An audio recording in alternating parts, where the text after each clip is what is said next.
Shalom sahabat Alpetra Ministry dimanapun berada. Kita berjumpa kembali di channel yang senantiasa mengajak kita untuk semakin cinta sama Tuhan, menyayangi keluarga, dan juga senantiasa menjaga kesehatan ya.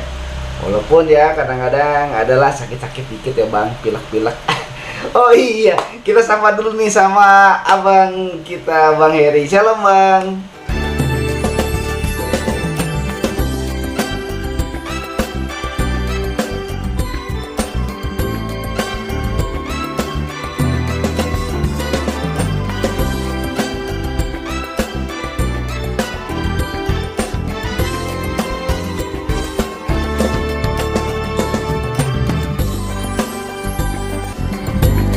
Saya cuma berkat semua pemirsa Alpetra Ministry. Tuhan Yesus berkati sahabat Alpetra dimanapun kita berada. Shalom. Salam, sahabat Alpetra dimanapun dan dalam keadaan apapun, saya harap semua sukacita, damai sejahtera, dan juga berkat-berkat Tuhan ada di tengah-tengah kita. Halo saudara Alfa. Halo bang. Wah semangat nih bang. Iya sahabat Alpetra. Aduh, ini semakin hari ini kita semakin banyak sekali ya, baik dunia maya mungkin juga dalam kehidupan sehari-hari, banyak tanya jawab tentang kekristenan. Apalagi sekarang dunia maya semakin luar biasa pengaruhnya ya. Nah, tema kita saat ini adalah pentingkah untuk jemaat berapologet. Apa sih apologet? Kita langsung tanya aja sama Bang Heri. Bang, apa sih bang apologetika itu? Dalam ilmuwan dari kata apologetika berasal dengan kata bendanya apologi ya apologi itu berarti bertanggung jawab ya, atau pertanggungjawaban kepercayaan kita, iman kita. Tapi dari makna lain sering dipakai di pengadilan-pengadilan pada negara Athena kuno dulu ya. Sana ada yang mengadili ya, hakim, lalu ada yang terdakwa, lalu terdakwa atau tersangka melakukan pertanggungjawabannya ya, apa yang dia pertahankan. Itu makna lain selain tadi apologi, juga pertanggungjawaban kepercayaan iman kita. Begitu saya kira definisi yang sering ada dan muncul saudara Alma. Oh iya. Nah ini juga melihat apologet ini ya, dari definisi yang tadi dijelaskan. Kalau untuk jemaat sendiri, terutama sekarang ini, penting nggak nih bang? Ya sangat penting sekali, karena dari kata kerjanya berarti melakukan sebuah pertanggungjawaban yang dia yakini ketika masa atau pribadi mempertanyakan tentang keimanannya. Itu sebabnya dalam konteks gereja sahabat Alpetra, ketika ada yang menanyakan keimanan atau kepercayaan sahabat Alpetra dimanapun, mampu menjawab dengan baik secara iman Kristen. Tentu Roh Kudus menyanggupi di sana. Saya kira begitu. Kan kalau kita nggak bisa setidaknya ya menjawab, kalau orang nanya iman kita, itu kan tentunya bisa menggoyahkan ya. Apalagi sekarang mungkin filsafat juga udah berkembang, terus tentang logika juga sering jadi diperdebatkan ya, sering jadi diomong apa ya, menjadi sebuah cuci otak gitu, bisa disebut gitu nggak ya bang? Ya, cuci otak ya, tapi jangan direspon sekali apabila otaknya tercuci. Biarkan Alkitab yang mencuci kita. Oh iya iya juga ya. Terus mungkin bisa jelasin lagi nih bang, lebih jauh tentang apologetika bang. Ya, oke baik, tadi kita sudah mendengarkan definisinya, yaitu berupa pertanggungjawaban iman ya atau kepercayaan. Sisi lain juga berupa pembelaan, karena Paulus dalam Kisah Para Rasul 22 menyebutkan supaya orang-orang yang pernah mendengar Injil atau pemberitaan tentang saudara-saudara dan bapak-bapak, dengarkanlah apa yang hendak kukatakan ini sebagai pembelaan. Ya, begitu juga kepada orang yang di luar Yesus, Paulus mengatakan ini sebuah pembelaan, apologi, ya. Di samping dia melakukan sebagai haknya sebagai warga negara, ya, termasuk dia warga negara Roma, dia melakukan pembelaan di sana, ya. Dan juga sisi lain dia menunjukkan keimanannya, pertanggungjawabannya. Karena kalau kita membaca pasal-pasal selanjutnya, dia menjelaskan tentang imannya kepada Yesus dan tidak lagi imannya dulu kepada orang. Itu sebabnya tujuan berapologetika yaitu pertobatan. Sahabat Alpetra, setelah kita mendengar definisi tadi, apologetika itu punya tujuan, yakni pertobatan, yaitu merubah praduga-praduga yang keliru, meluruskan isu-isu, khususnya sahabat Alpetra tahu kan isu-isu kekristenan, Iya. ya, diduga Yesus menikah, Iya. dan anak Allah, atau dituduhkan bahwa orang Kristen itu kafir seperti Iya. yang dilakukan 3 abad pertama. Kenapa sahabat Alberta ketahui bahwa orang-orang Kristen banyak dilontarkan tuduhan-tuduhan itu kepadanya. Sehingga kalau kita melihat tujuan dari apologetika itu bukan semata-mata untuk argumentasi yang logis, tapi juga meyakinkan orang lain kepada Kristus. Bahkan sesama orang Kristen yang tidak yakin Alkitabnya, yang tidak yakin sengsara Tuhan Yesus atau karya Tuhan Yesus, sehingga dalam apologetika, ya, yang disebut juga dialogis, meyakinkan hal yang benar terhadap mereka yang menduga dan menuduhkan itu kepada iman Kristen. Nah, kalau tujuan dari apologetika itu sebenarnya apa, Bang? Apakah untuk sebagai defense atau untuk sebagai menyerang gitu? Apologetika itu kan tadi definisinya pembelaan ya, Bang. Tapi tujuannya tuh akhirnya gimana ya? Tujuan akhir dari apologetika itu? Dalam apologetika Kristen dari 3 abad pertama sampai sekarang bukan menunjukkan semata defend atau melulu membangun sebuah benteng, tidak, tapi ada uraian di sana. Ya, layaknya Paulus tadi yang saya sebut dalam KPR pasal 22 dan KPR pasal 18 ayat 4, dia melakukan pembelaan yang disertai imannya.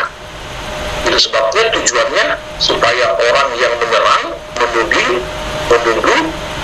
bertobat. Nah, itu tujuannya. Karena merubah praduga yang keliru, yang dinilai berupa tuduhan-tuduhan, ya. Mungkin membaca satu teks di Alkitab tapi tidak disertai ayat sebelumnya atau sesudahnya atau perikop sepenuhnya. Nah, begitu juga di kalangan kekristenan pun sama, ya, karena tidak di atau sekolah tinggi teologi ini ada mata kuliah ini khusus, bahkan ada jurusan khusus, ya, baik di STT, ya, maupun di luar negeri. Nah, seperti yang saya tekankan tadi, memang argumentasi dalam apologetika, ya, bukan semata-mata menghasilkan sebuah dialog yang logis tidak semata begitu, ya. Bagaimana kita melogiskan Tritunggal, bagaimana kita melogiskan Allah itu kok mati, bagaimana kita melogis bahwa kekristenan itu perannya salib, sementara di sisi lain salib itu sebuah kebodohan, kejatuhan. Nah, itu sebabnya apologetika menjawab baik secara logis tapi tidak semata logis, melainkan meyakinkan orang lain atau orang yang berhadapan dengan iman kita kepada Kristus, ya. Kenapa Paulus yang dulu Yahudi, ya, tapi buat dia salib logis, sehingga dia mengatakan dalam surat Korintus, ya, dulu kebodohan orang memandang salib, karena salib adalah kebodohan menurut Torah, tapi adalah kemenangan salib itu, tapi adalah karya penebusan Yesus. Nah, menjadi logis, ya, masa Allah yang besar, Allah yang berkuasa, Allah yang maha kuasa dan lain sebagainya, Allah itu tidak bisa datang dan menjadi sama dengan manusia. Allah orang Kristen kan Allah yang aktif, produktif, bukan yang pasif. Oh iya. Duduk, ngopi-ngopi di singgasananya, tidak, kan tidak begitu. Ya, tapi Allah bisa ke dunia, ya, mengutus anaknya yang tunggal itu, logis, ya. Iya. Mati logis, bangkit logis, ya, bahkan menjadi pernyataan iman. Nah, jadi itu tujuan yang bila kita melihat lebih luas lagi. Kalau bicara tentang logis dan tidak logis, apakah nanti ini kan ada logika kan berarti ini antara apologet sama apologet, apakah ini nantinya bisa jadi apa kayak ajang perdebatan gitu? Karena kayaknya beda tipis ya, berapologet dengan berdebat itu beda tipis kayaknya ya bang. Buah kaktus, buahnya pilus, biar mulus, pinjam 100.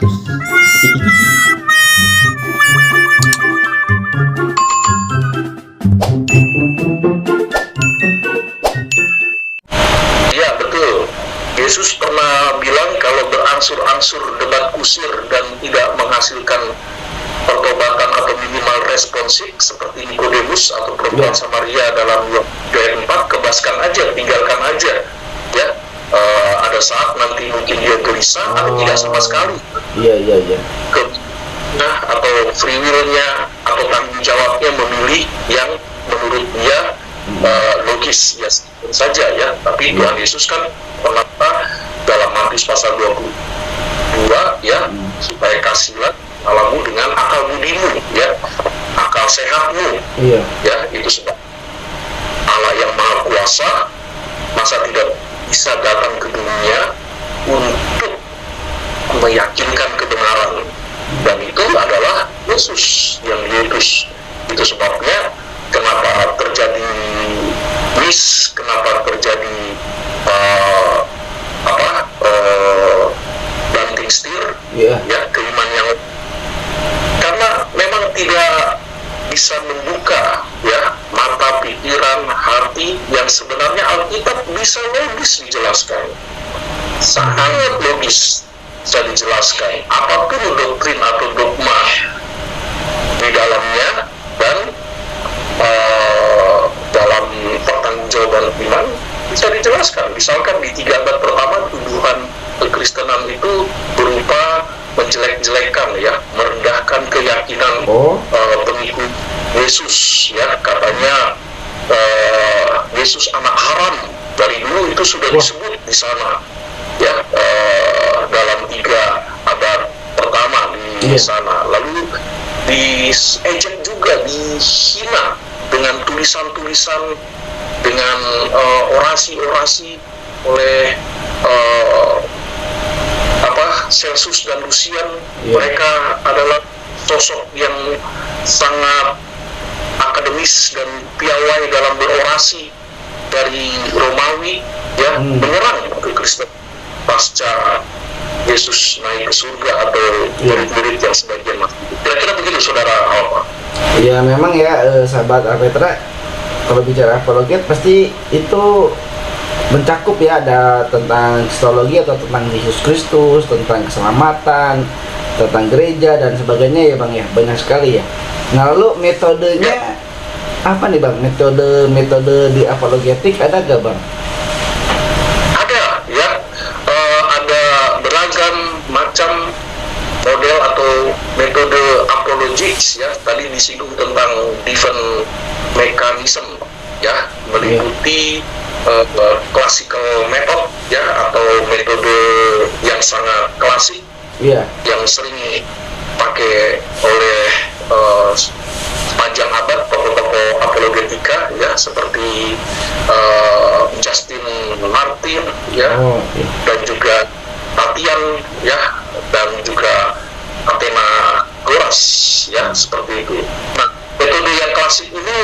memang punya pendekatan yang begitu natural, ya.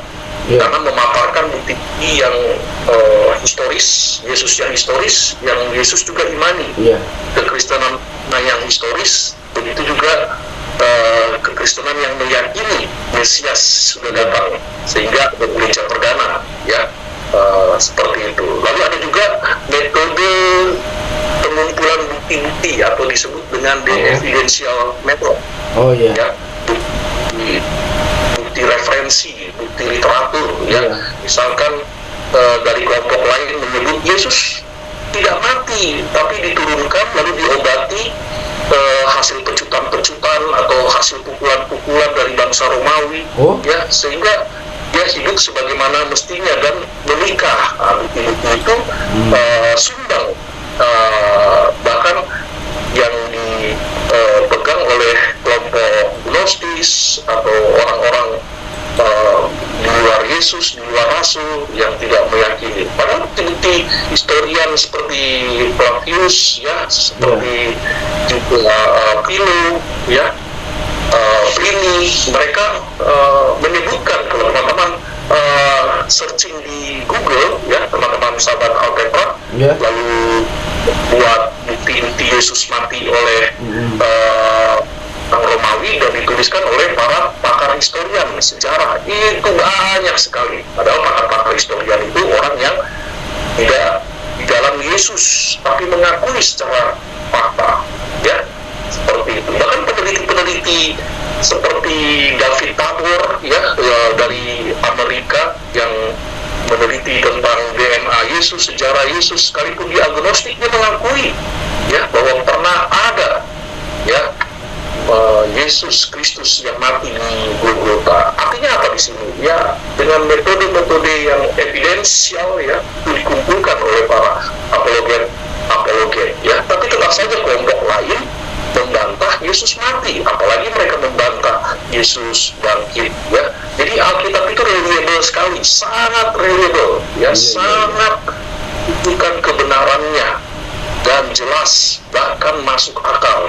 Sebabnya kenapa orang menganggap Alkitab tidak masuk akal, karena salah dan keliru memahaminya. Begitu sahabat Alpetra dan saudara Alva.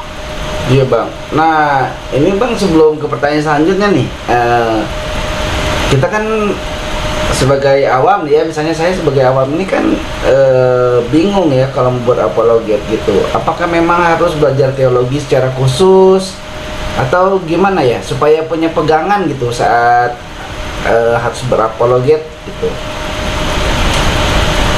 Ya, sahabat Alpetra, sebenarnya wajib kita memegang Alkitab sebagai kredo atau pengakuan iman yang kuat di hati kita, sebagai referensi, sebagai sumber. Sekalipun kita surfing ke medsos, Google, atau bahkan mendengar, ya, lanturan-lanturan kelompok ini tentang Yesus dan tidak sesuai dengan Alkitab, tentu mereka memakai data dan bukti-bukti non-kanonik, ya, atau yang tidak ada di dalam Alkitab. Alkitab kita 66, di luar itu bukan firman Allah, ya, termasuk perkataan rabi, termasuk perkataan-perkataan rabi modern, ya, atau pendeta modern, ya, atau siapapun yang banting setir, yang dulunya iman Kristen ke iman yang lain. Perkataan itu tidak benar, ya. Siapa mereka? Mereka bukan rasul, ya, yang menurut Paulus, ya, dalam surat Roma, ya, pasal 3 ayat, oleh mereka lah, ya, tulisan-tulisan itu diterima. Jadi mereka itu dimaksudkan adalah rasul-rasul. Di luar rasul tidak ada yang disebut sebagai rasul, ya. Memang rasul penggunaannya dari bahasa lain, tapi yang tepat adalah utusan, dan utusan itu adalah hanya orang-orang yang dipilih Yesus berdasarkan Lukas 6 ayat 11 dan 12. Lebih dari itu tidak ada. Itu sebabnya sahabat yang ketika ditanya oleh kelompok lain yang mempersoalkan Mudah saja berapologetikanya. Jawablah sesuai dengan firman Allah atau Alkitab. Kalau kita memperhatikan dalam Yohanes pasal yang ke-9 tentang orang buta, cara apologetikanya menarik, yaitu ketika dia sembuh dan melihat, lalu dia diminta untuk ketua-tua atau para imam tanya, ya, kapan kamu melihat dan siapa yang melakukannya? Pokoknya ditanyalah macam-macam. Jawabannya, nah, apologetikanya sederhana, responsifnya sederhana, yaitu aku sudah melihat. Dulu aku buta, aku sudah melihat, dan orang itu yang menyembuhkan, yang dimaksudkan adalah Yesus Kristus. Ya, lebih kurang perikop dalam itu, sebabnya ada pernyataan di situ, akulah, kata Tuhan Yesus, akulah terang, ya, akulah sang terang itu, ya, artinya dialah satu-satunya, karena setelah melakukan demonstrasi mujizat Yesus, yaitu orang buta melihat sehingga dia memperkenalkan dirinya, akulah terang hidup, ya, sahabat Alpetra. Jadi bukan kita harus belajar teologi di sekolah tinggi teologi untuk bisa berapologetika. Layaknya kita manusia ketika kita ditanya, ya, atau layaknya kita seorang murid di sekolah ketika ditanya, masa kita tidak bisa menjawab. Tapi dalam konteks apologetika terkait dengan masalah iman, seharusnya kita bisa mempertanggungjawabkannya. Dan tentunya orang yang sudah lahir baru, ya, orang yang lahir baru tentu dia kuat kuda-kudanya, ya, karena Kudus di dalam hatinya selalu meyakinkan dirinya. Jalan terus, beli pilus. Kalau kamu serius, pinjamlah 100.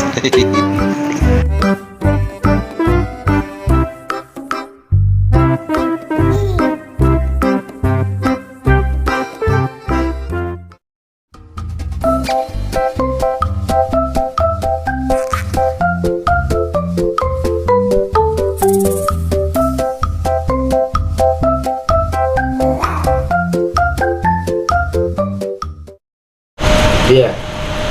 Jadi sebetulnya apologetika ini nggak usah harus jadi teolog dulu ya.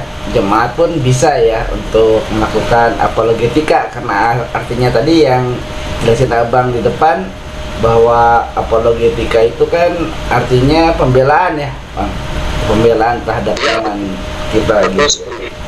Nah ini selanjutnya nih, banyak tokoh ya sekarang ini, terutama dunia maya ini, apalagi di YouTube ya, itu ada forumnya lah untuk para apologetika gitu. Nah dulu juga di Indonesia ini ya, misalnya ada Ibu Dorothy Marx ya, dulu tuh dia juga pintar berapologetika gitu, salah satunya lah. Mungkin ada juga yang lainnya gitu yang tahu gitu ya, para apologet Kristen gitu. Nah Bang, selanjutnya pertanyaan saya nih Bang, kan ada yang bilang apologetika itu kontemporer ya Bang, atau apa sih namanya, disesuaikan dengan zaman ya, atau gimana? Ya, kekinian. Hah? Kekinian, ya, updating ya, kekinian. Kekinian, jadi baru terus dong?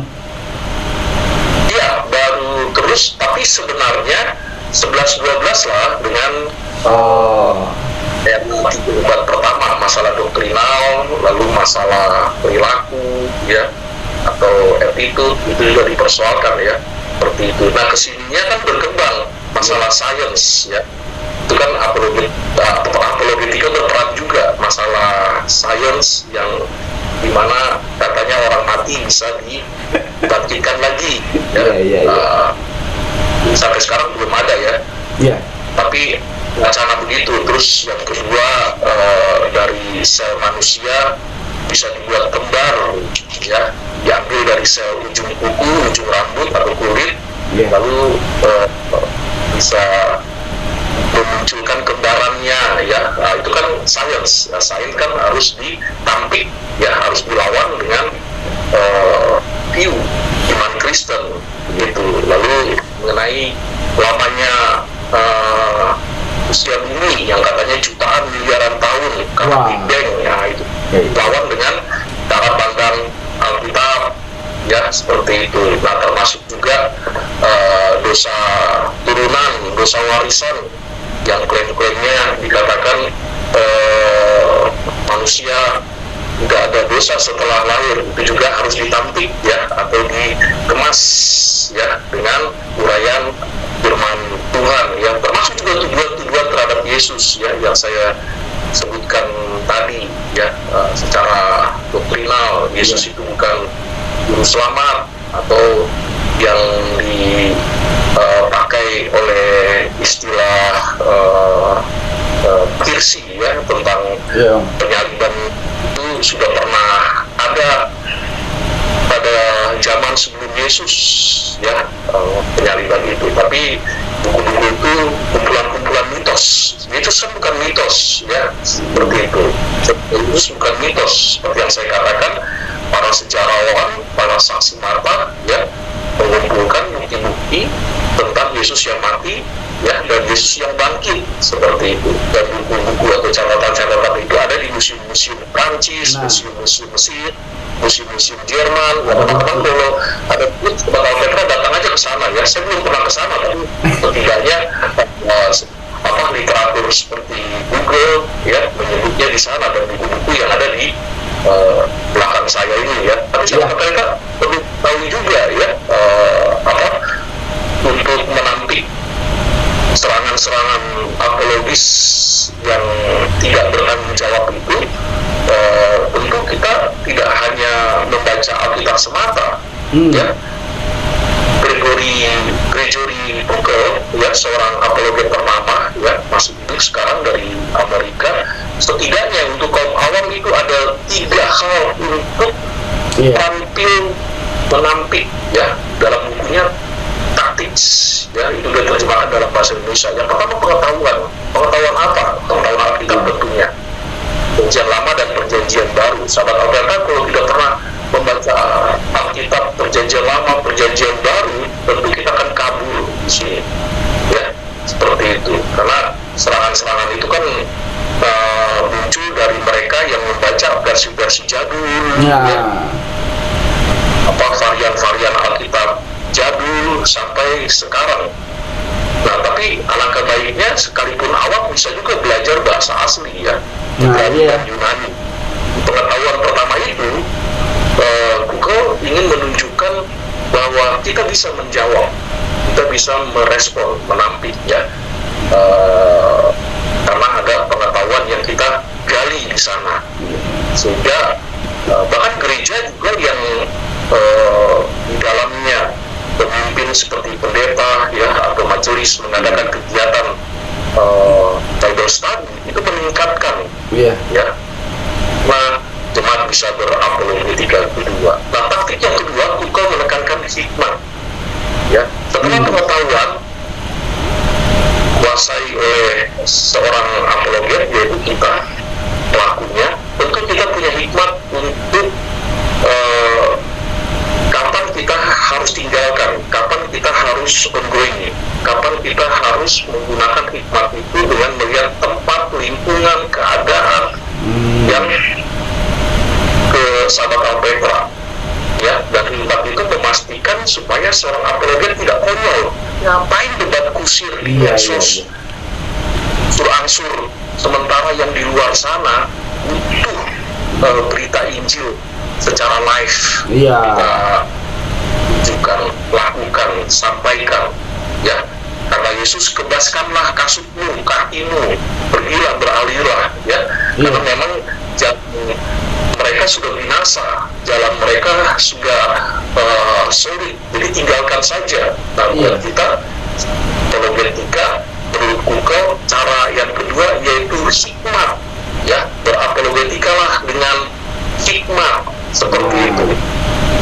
Lalu lawan bicara kita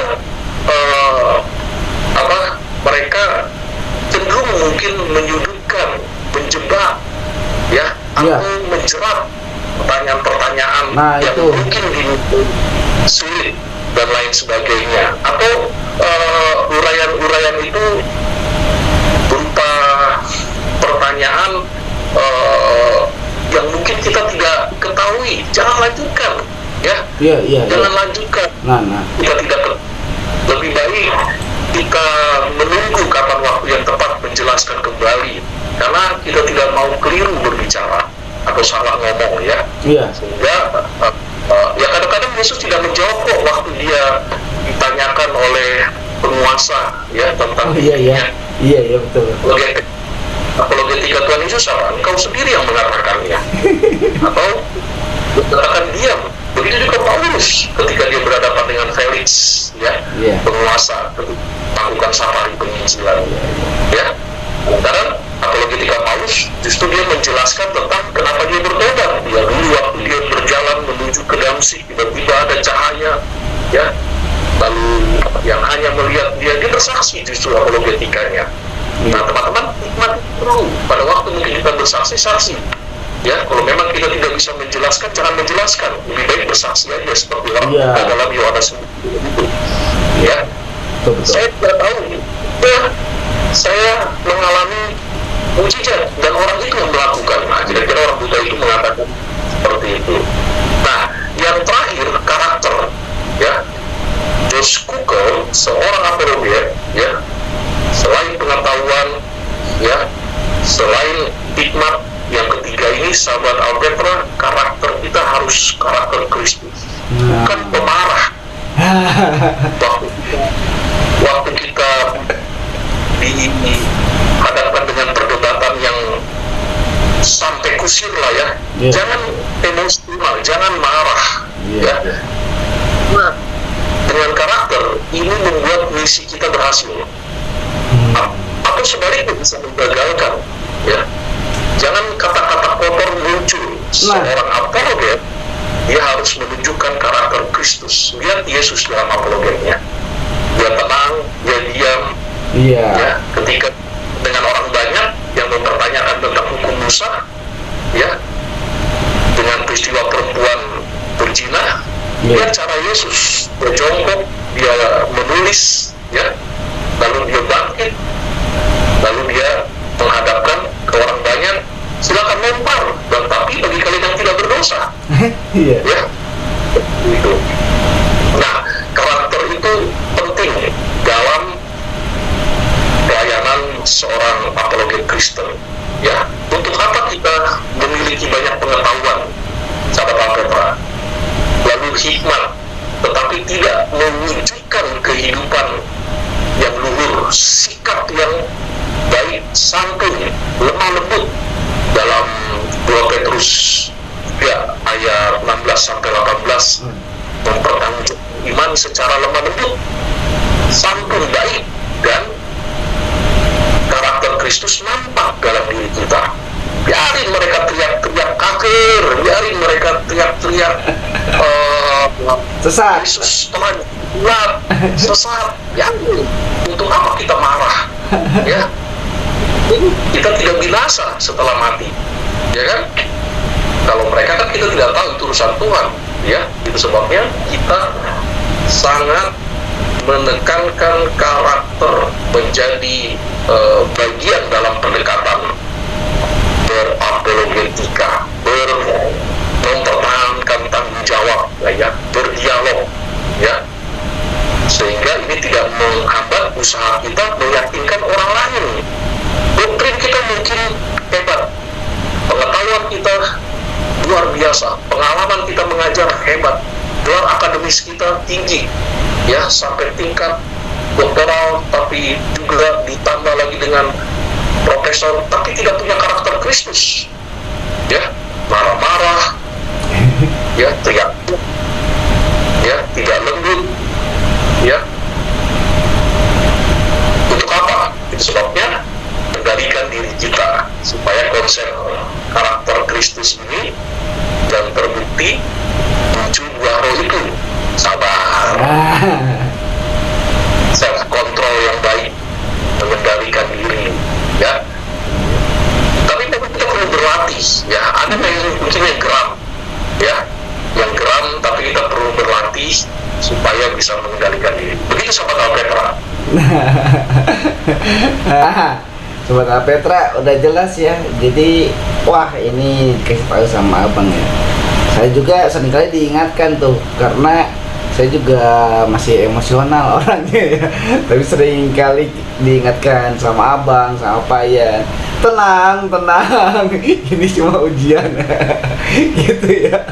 Jadi memang, dan hanya di channel Alpetra Ministry ya, baik sama Bang Heri atau sama Om Yan, sama Kang Hari Ode ya, juga itu dengan Kang Ode juga kita menyampaikannya dengan lemah lembut, dengan canda, dengan tawa ya. Apalagi ada Bang Heri ini juga menyampaikannya dengan santai, bisa dicerna lah oleh siapapun. Malah di ngobrol itu, wah, acara yang paling ditunggu-tunggu itu di Alpetra Ministry itu ngobrol itu. Ya nanti ya ada saatnya. Oke, Bang, supaya nggak ngalir gitu nih saya jadinya. Jadi Bang, tugas kita itu kan sebetulnya membela kebenaran dan membela iman ya gitu. Nah, apologet ini nggak bertujuan untuk membela agama kan Bang, hanya untuk apa, membela keyakinan iman aja kan ya gitu. Ya, berdasar dari pernyataan Paulus dalam surat Roma bahwa Tuhan itu tidak dibela ya. Allah itu maha kasih ya, maha kasih. Allah itu adil ya. Jadi Kristenan bukan, atau iman Kristen atau yang kita yakini Yesus Kristus sebagai Tuhan satu-satunya, bukan untuk dibela. Ngapain dibela ya? Seperti itu. Bukankah dia berkuasa? Iya. Bukankah dia maha adil ya? Seperti itu. Tetapi dalam ilmu pengetahuan ya, dan apologetika sebagai bagian dari ranah pengetahuan, itu adalah sikap yang muncul dari diri kita ketika ditanya. Iya. Ya, ketika dipertanyakan, masa kita tidak responsif? Iya dong. Lalu sama yang menanyakan, lalu kita respon lagi, dialog. Tetapi kalau sampai kusir, ngapain dilanjutkan? Iya. Ya, ngapain dilanjutkan? Itu urusan jauh dengan Tuhan yang kita imani, ya, yang kita yakini seperti itu. Nah, sahabat Alpetra, jangan merasa ada yang kurang, jangan merasa tidak lengkap apabila sahabat Alpetra sudah merespon, sudah menjawab, sudah memberikan pertanggungjawaban iman kepada mereka yang mencoba jebak atau menjerat, atau mungkin betul-betul menanyakan. Jangan. Yang penting sahabat Alpetra sudah menjelaskan dengan baik, sederhana, menurut iman dan keyakinan sahabat Alpetra. Selebihnya doakan saja supaya orang itu percaya dan menerima Kristus sebagai satu-satunya dan juru selamat.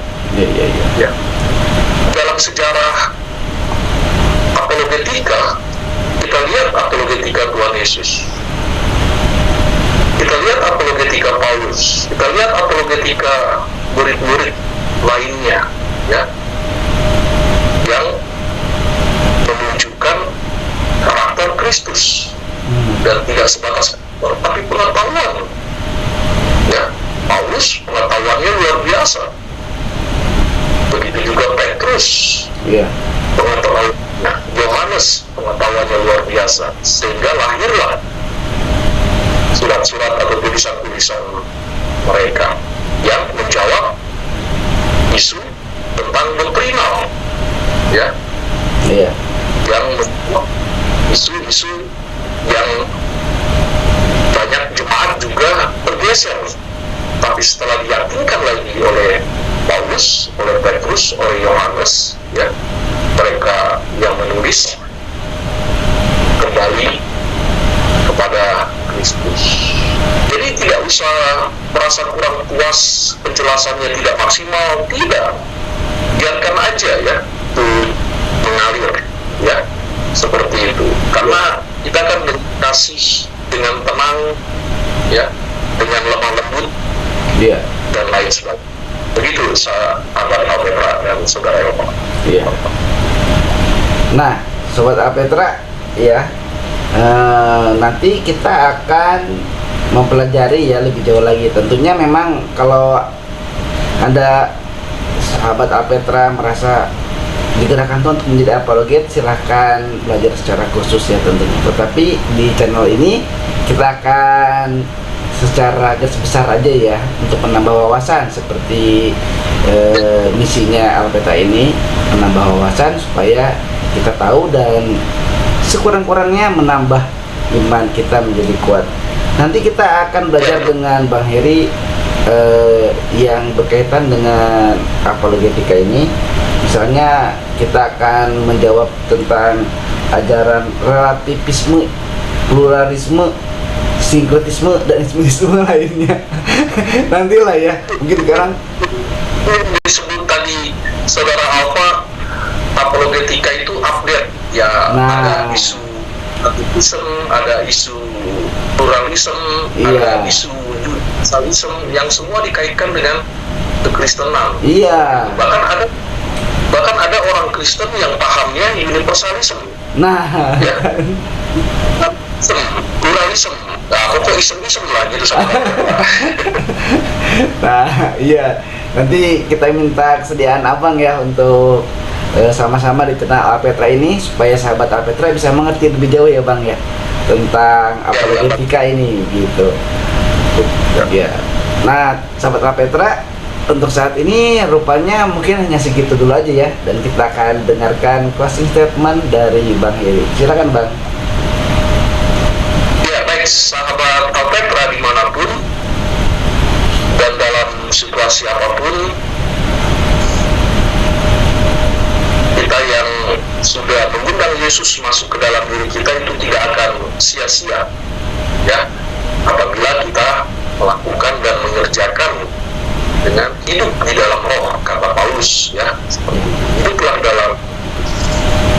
Apakah dengan kita hidup dalam Roh Kudus ketika ada ajaran yang menyesatkan atau Yesus lain, kata Paulus dalam 2 Korintus pasal 11 ayat 4 dan seterusnya itu, atau Injil lain ya, itu akan membuat kita bungkam, itu akan membuat kita bergeser imannya. Kalau kita lahir baru, seharusnya tidak ya, seharusnya tidak meninggalkan.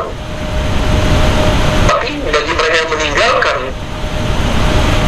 itu bukti bahwa dia belum lahir baru. Nah, sahabat Alpetra, dalam berapologetika kita tidak semata atau sebatas defend ya, ditanya lalu kita defend, ditanya tidak, enggak, tidak. Tapi seperti yang tadi saya perkenalkan, cara atau metode ya, dengan pengetahuan, dengan hikmat, dengan sikap karakter Kristus. Dan yang terakhir, jangan pernah tidak puas atau tidak lengkap, tidak sempurna ketika apa yang sudah kita jelaskan kepada mereka. Justru kita punya hikmat. Kalau memang semakin kusir perdebatan itu, debat kusir, tinggalkan saja. Urusan dia dengan Tuhan. Ya, kita bersyukur kita punya Alkitab yang sangat reliable dan masuk akal. Jelas, dan kita juga bersyukur ya, kita diberikan Roh Kudus untuk mempertanggungjawabkan iman kita. Jangan pernah takut mempertanggungjawabkan iman. Jangan pernah takut memproklamasikan kebenaran itu secara dialogis. Ya, kalau mereka tinggalkan, kalau mereka merespon dan mau penjelasan selanjutnya, follow up. Begitu sahabat Alpetra. Tuhan Yesus memberkati. Shalom. Shalom. Terima kasih Bang, dan sampai di sini dulu sahabat Alpetra. Salam cinta Tuhan, cinta keluarga, dan jaga kesehatan. Shalom.